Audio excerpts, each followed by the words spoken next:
Most Americans are against the U.S. acquiring Greenland by force, and that's regardless of their political affiliation. Each one of them say that all Republicans are not happy about this. I had a Republican on Friday who said, no, Trump's never going to do it. He's never going to do it. But he wouldn't go so far as to say that he wouldn't support him if he did do it. Trump just got hit with something he never saw coming, and the panic is absolutely real right now. Republicans are turning on him publicly, not behind closed doors. Not through anonymous quotes, publicly on the Senate floor and in interviews and in votes that directly defy him. Mitch McConnell just warned that Trump's Greenland threats would incinerate NATO alliances. Republican senators voted against Trump on war powers despite his threats to end their careers.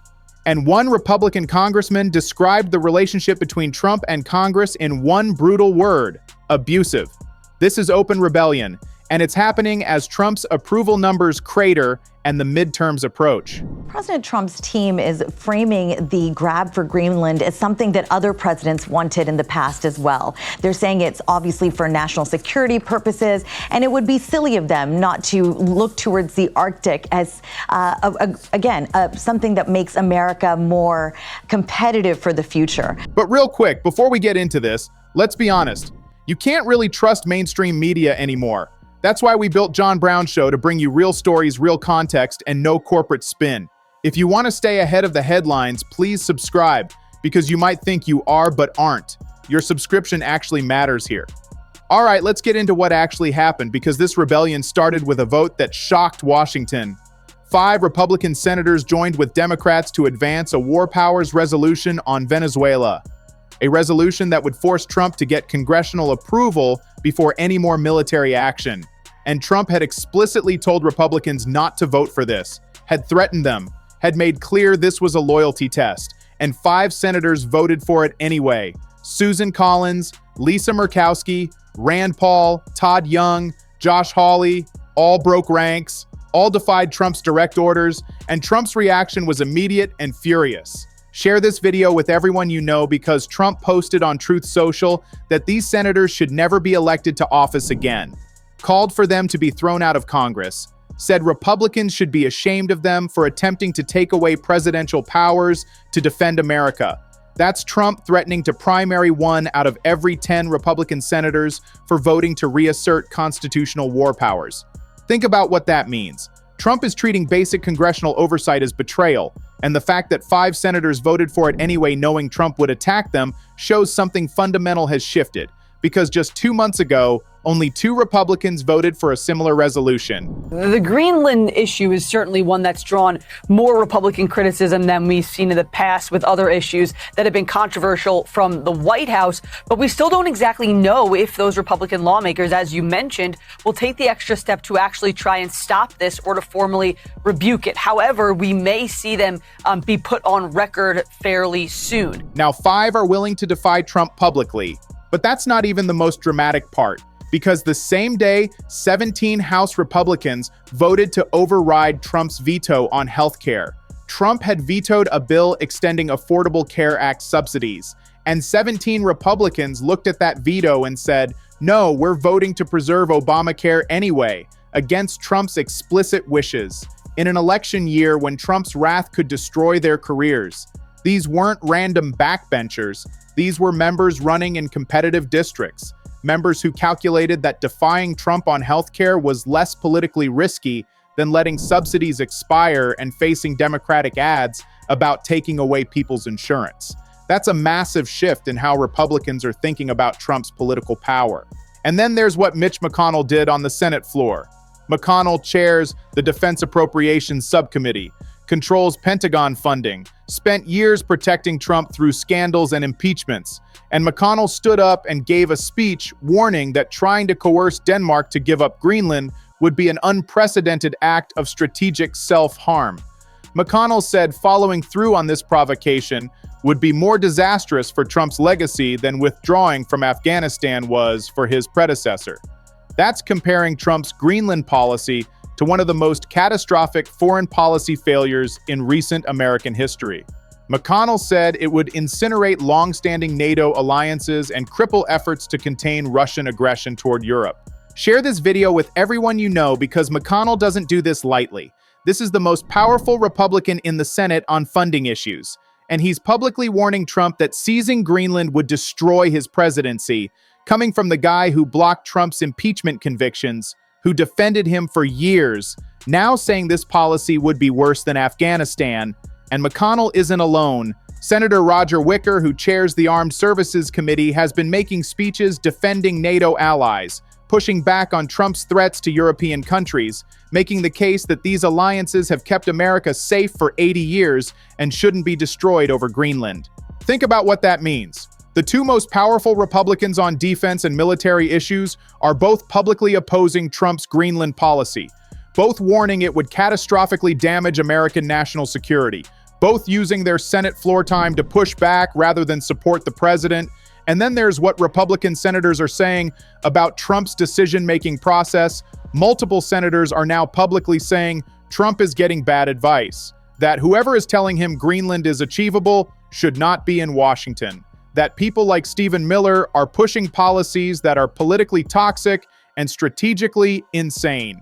One Republican senator who requested anonymity said it's difficult to work with Trump because he views any substantive policy disagreement as a personal affront. Said Trump can't handle any level of what he considers to be personal criticism. Said you have people who don't like the policy and feel like they have to stand up, but the president makes it so personal they feel like they have nowhere else to go. Make sure you're subscribed to John Brown Show because that anonymous senator said when Republicans break with Trump, he lashes out at them personally without addressing their substantive concerns.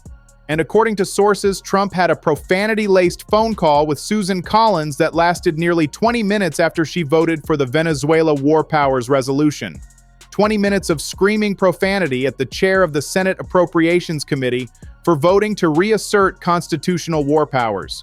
And another anonymous Republican senator said, Trump appeared to be afraid he was losing control of his party. Said you are seeing a little more willingness to speak out. Said Republicans are becoming more vocal because they believe some of Trump's decisions like the Federal Reserve investigation or Greenland threats, quite honestly, are not rational. Representative Thomas Massie of Kentucky described the relationship between Trump and congressional Republicans in one word: abusive. Massie said in Trump's first presidency, Republicans were compelled to support him because we shared a goal. And just a year into this, I think a lot of Republicans are biting their tongue and doing things they'd rather not because they're afraid of Donald Trump. Think about what that means. A sitting Republican congressman publicly calling Trump's leadership abusive, saying Republicans are acting out of fear rather than genuine agreement. And Massie said Trump attacks him specifically to keep other Republicans in line. Said, I think he's just trying to drive home to them that if you don't stay in line, I'll give you the Massie treatment.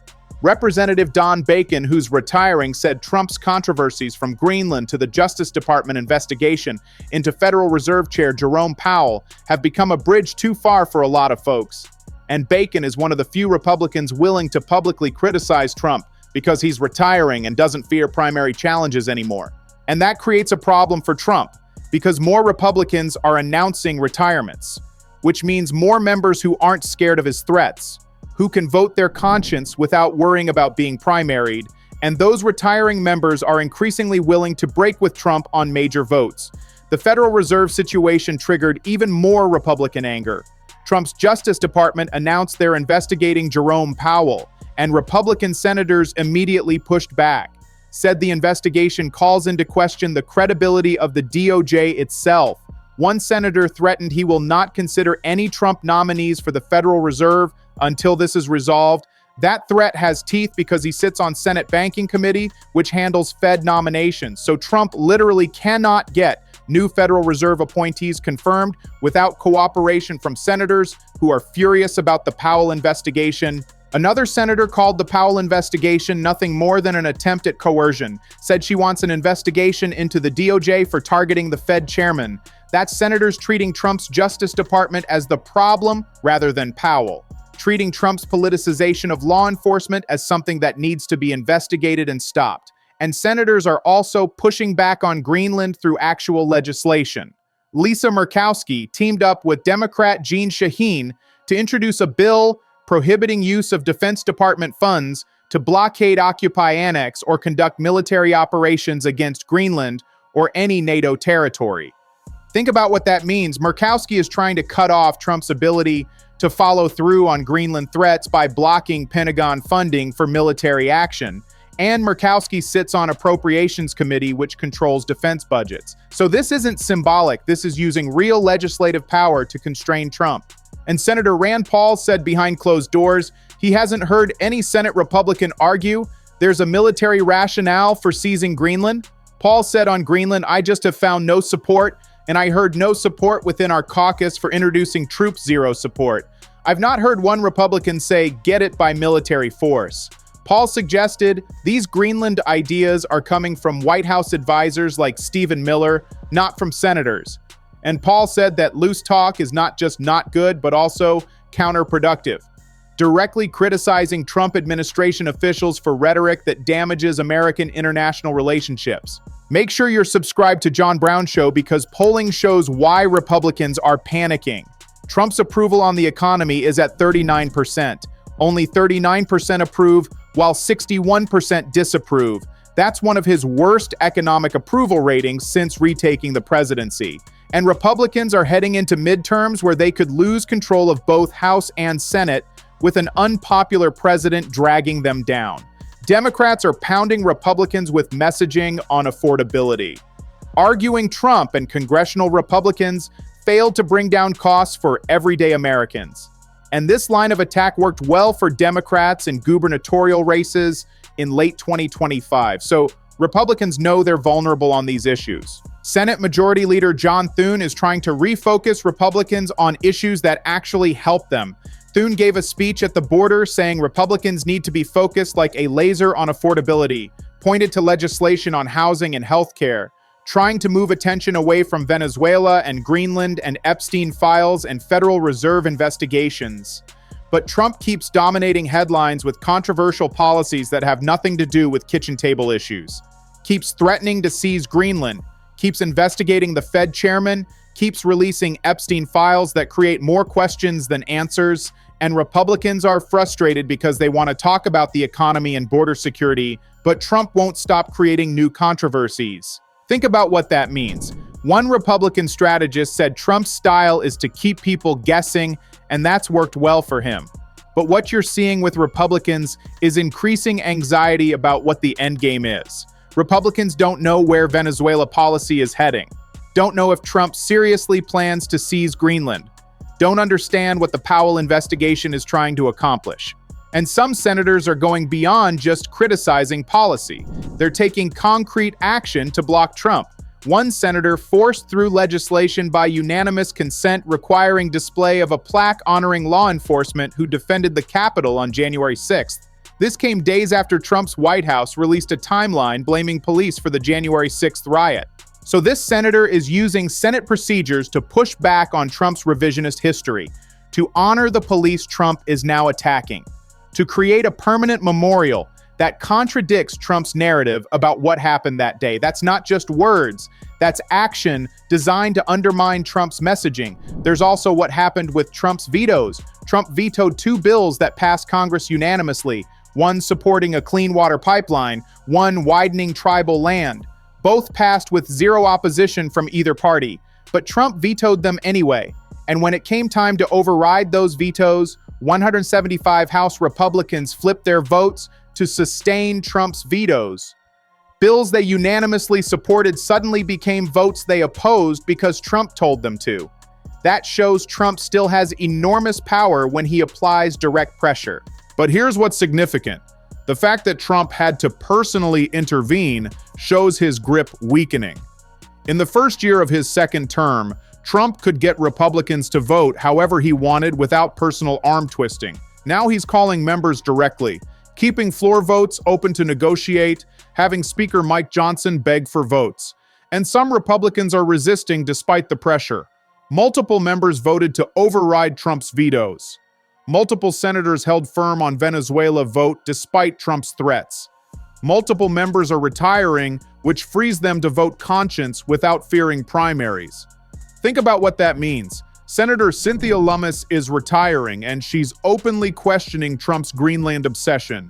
Said I've always scratched my head about the Greenland thing. Said there are ways to establish defense presence without buying them or making them American. That's a retiring senator who doesn't care about Trump's threats anymore.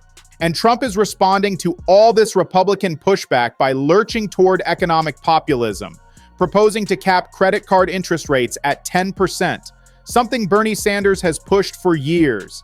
Trump adopting progressive economic policies to try turning around his approval before midterms. But Republicans are skeptical this works. One congressman said, "It's populist economics. Maybe popular, but there will be downsides. We'll see if he can pull it off." Republicans don't believe Trump's sudden conversion to economic populism is genuine or sustainable. The Venezuela situation shows the limits of Republican resistance. 5 senators initially voted for the War Powers resolution, but then Trump applied pressure, made phone calls, had Vice President Vance lobby senators, and 2 flipped their votes. Final vote was 51-50, with Vance breaking the tie. Todd Young and Josh Hawley, who initially voted to check Trump's war powers, changed their minds under pressure, got vague letters from Secretary of State promising consultation, got threatened by Trump, and they folded. So you have this pattern. Initial Republican defiance when political cost seems manageable, then retreat when Trump applies real pressure. Collins and Murkowski and Paul held firm, but Young and Hawley collapsed, and that tells you everything about how Senate resistance works.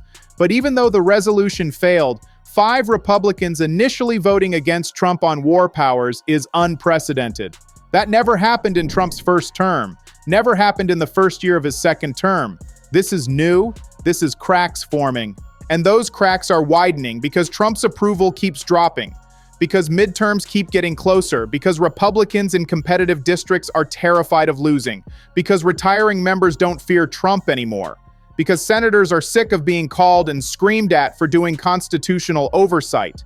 Think about what that means. McConnell warning Greenland would incinerate NATO, multiple senators calling policies irrational, congressmen describing relationship as abusive, legislation being introduced to block Pentagon funding for Greenland, senators threatening to block Fed nominees over Powell investigation.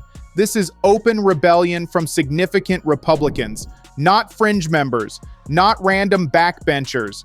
McConnell chairs defense appropriations, Wicker chairs armed services. These are the most powerful Republicans on military and defense issues, and they're publicly opposing Trump's most aggressive policies. Bottom line is this: Trump crossed red lines that triggered unprecedented Republican pushback.